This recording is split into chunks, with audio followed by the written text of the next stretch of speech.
Hi, my name is Amanda Broder, and my two words are insignificant and treasured. Growing up, my family and we went to church every week. I learned my basics in Sunday school. But once I hit second grade, things began to change. Went to church less and less. Um, I stopped praying around the dinner table, and God basically became someone we didn't talk about. To me, he was basically someone I went to when I had a problem and needed him to fix something. Um, so as I grew up, I began to notice that people were really their own worst critics. And I took that to the extreme. When I looked in the mirror, I honestly saw someone I despised. I saw a girl who was too fat, too tall, simply too imperfect. I saw a girl who wasn't desired by boys, so therefore was worthless. I saw a girl who wasn't smart, funny, outgoing, or athletic enough.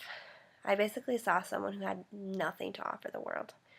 I saw insignificance. Well, I began to realize I had this really good talent of putting a smile on my face, even though everything was killing me inside, which suited me really well when I got into high school.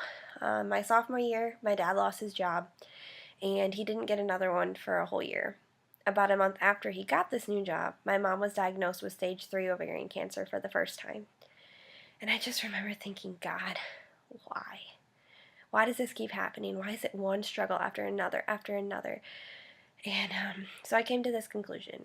I knew there was a God, but I felt in his eyes I too was insignificant and that I simply didn't matter. Well, fast forward to my freshman year at Ball State University, I began to see that I was gaining really close friendships with the girls on my floor. And about a week into, or a few weeks into school, a friend approached me about an organization called Crew. Well, I went with her and soon found myself in a room surrounded by a bunch of college students wanting to get to know this Jesus guy.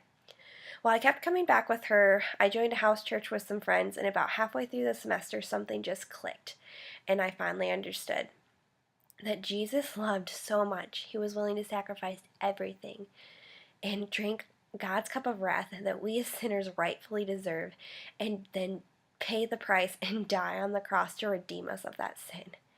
And that in his eyes, we were worth so much, he was willing to die for us. And I remember that night coming back to my dorm room and bawling to God. All I'd ever known were those voices inside my head telling me I was worthless. And now my God is telling me, Amanda, you are worth dying for. Friends, that is the good news. And slowly but surely, I began to see God transform my life and before my eyes. And now, when I look in a mirror, I see a woman I truly adore, for she was created and made perfectly in God's eyes. And that whole time that I thought I was insignificant, God was looking at me as a treasured daughter.